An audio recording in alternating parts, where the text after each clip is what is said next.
Salut à tous, alors aujourd'hui c'est la classe, j'ai mon chauffeur privé, la Germi, et on est en train de prendre la direction d'un château abandonné. Donc là il est là, on commence à l'apercevoir. Alors bien sûr on va explorer le château de fond en comble, les étages, le toit, etc. Et aussi un bâtiment juste à côté où se trouvait l'exploitation agricole du château. Ça fait bizarre, la porte est grande ouverte comme si on nous proposait de rentrer. Il n'y a pas eu besoin du tout de chercher pour rentrer à l'intérieur. Alors que d'habitude on cherche quand même un peu. Là, c'était presque une invitation. Ça a l'air très ancien et un peu lugubre aussi. Je fais un petit tour sur moi-même pour vous montrer la première pièce. On se dirige à présent vers la deuxième pièce. Pour le moment, on n'a pas grand-chose au niveau des meubles et c'est très détérioré quand même.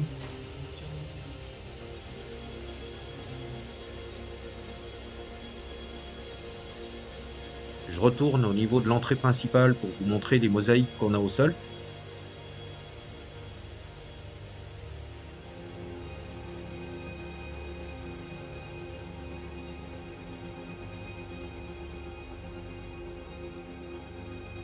Là, on a une palette au sol avec une cheminée juste en face et une tapisserie assez ancienne. Je pense qu'ici, on devait faire passer des plats.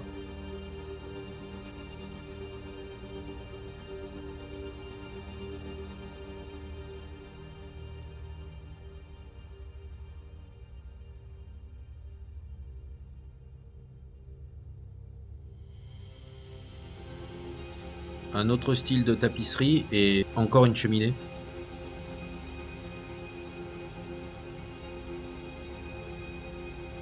Allez, on poursuit avec les pièces qu'il y a au fond et je pense qu'il doit y avoir l'escalier pour monter au second étage. Gagnés, ils sont ici les escaliers. Donc on montera au second étage et ensuite on ira voir au niveau du toit. On va voir les autres pièces avant de monter. Toujours pas de meubles, mais encore un autre style au niveau des tapisseries et du sol.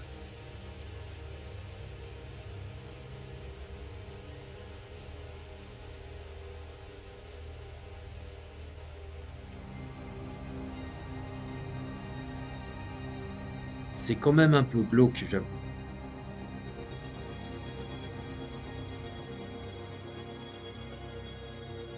Bon, là, ça devait être une cuisine avec pas mal de rangements.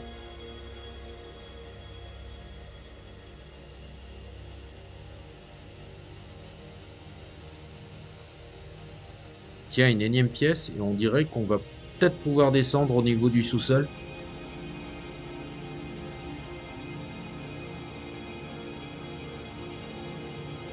Allez, avant de monter, on va explorer les sous-sols. À première vue, on a une cave voûtée. Oh, des bouteilles de vin. On a une cave à vin.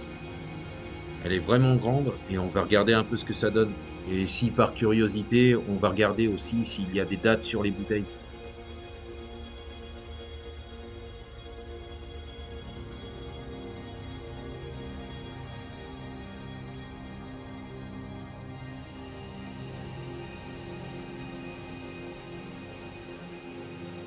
Il y en a vraiment de partout. J'ai vu quelques bouteilles de Saint-Émilion. Tiens, celle-ci, elle est de 1962 et l'autre à côté de 1964. Elles sont vides, j'en ai vu des pleines par contre, comme celle-ci qui est pleine et qui est de 1996.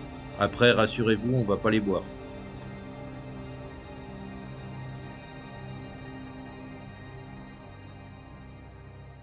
Ah, c'est plein de poussière. Et ça va, Germi est raisonnable, il se maîtrise pour le moment. Allez, on remonte les escaliers.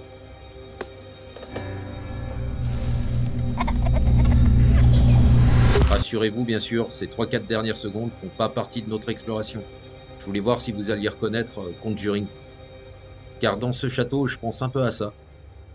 C'est pas vraiment pareil, mais je sais pas pourquoi. Peut-être au niveau de la porte d'entrée qui était ouverte et qui nous attendait. Le style aussi qui est assez ancien, avec toutes ces tapisseries. Allez, on monte quand même au deuxième. L'escalier a l'air très sécure. Par contre, j'essaie de prendre l'habitude de me tenir près de la rampe. On ne sait jamais, et pour les sites abandonnés, c'est quand même mieux d'avoir ce réflexe. Toujours assez vétuste, avec un autre style de tapisserie.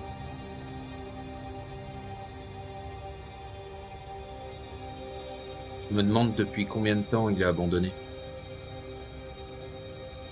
On a des traces de moisissure et le plafond commence à être attaqué.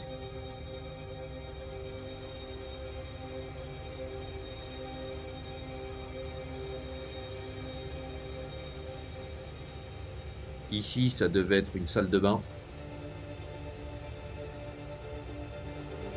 Et on a une hauteur de plafond qui doit dépasser les 3 mètres, je pense. Les escaliers pour accéder à l'étage supérieur. Et on a de longs couloirs également. On peut voir des toilettes au fond qui sont pas cassées. Donc ce lieu ne doit pas être très fréquenté. Quand on voit le style des tapisseries, elles doivent avoir au moins une cinquantaine d'années.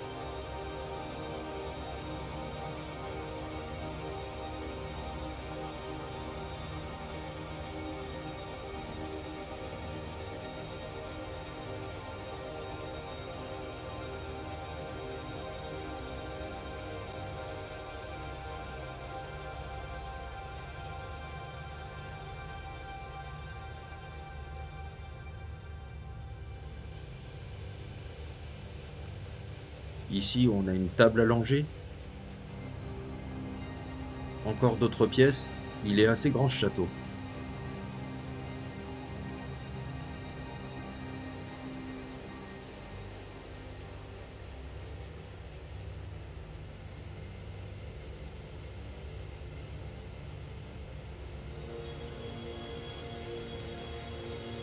Le fameux placard 1312. On va regarder à l'intérieur ce que ça donne. Ça va, y a rien.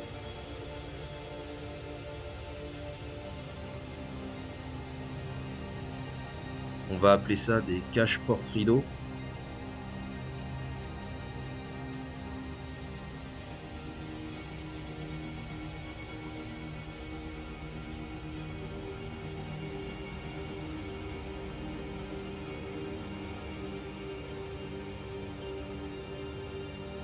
Là voilà, ça donne ça mon équipement. Il faut bien ça car c'est assez sombre quand même à l'étage. Allez, on va reprendre les escaliers. Et on se retrouve au niveau des combles.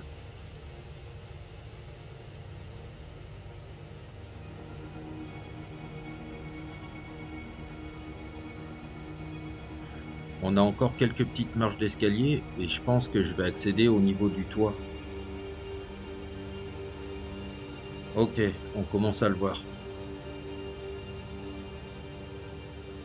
Donc on peut voir les deux tours. Donc là une première et l'autre maintenant avec leur toiture en ardoise et leur cheminée. Et voilà à l'intérieur ce que ça donne.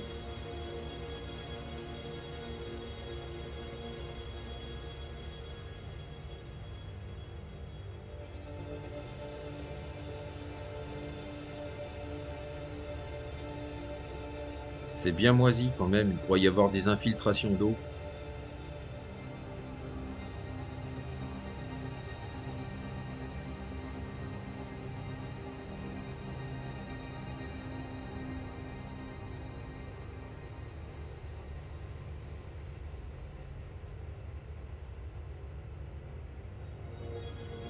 Et là, il y a quoi?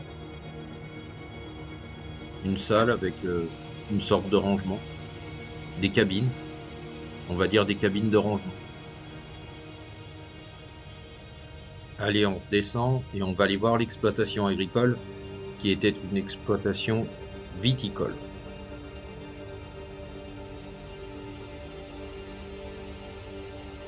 Donc là, vous voyez, c'est le bâtiment qu'on a juste à gauche. Et je vous remontre un peu le château de l'extérieur.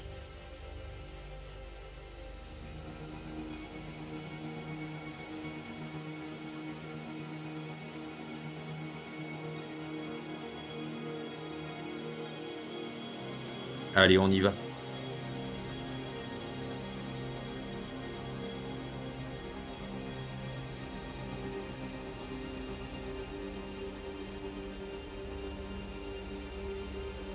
Des longs couloirs pour stocker le raisin.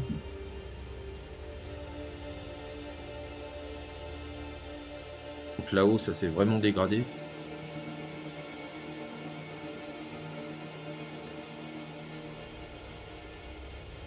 Allez, on monte vite fait pour aller voir ce que ça donne.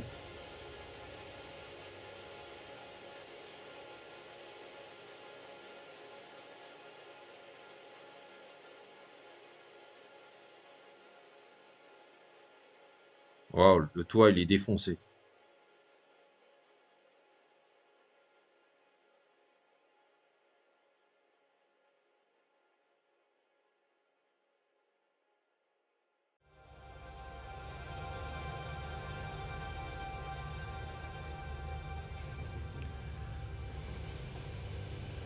C'est le premier tas qu'on voit.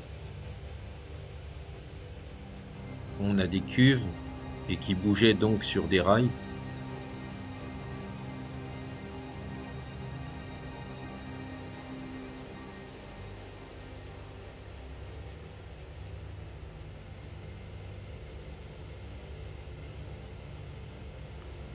Un pressoir donc pour presser le raisin.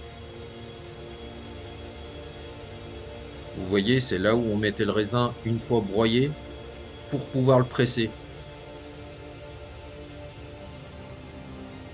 Et là, c'est le broyeur justement qui fait cracher le raisin en morceaux.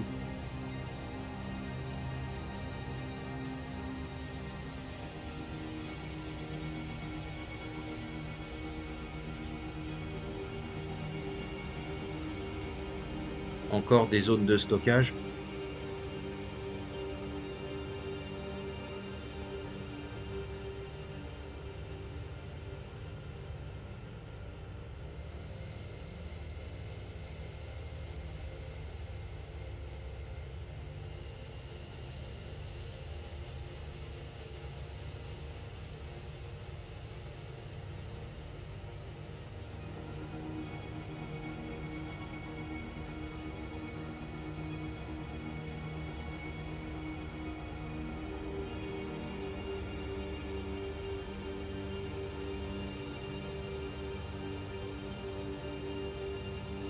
Là, par contre, on a plus de tuiles mécaniques.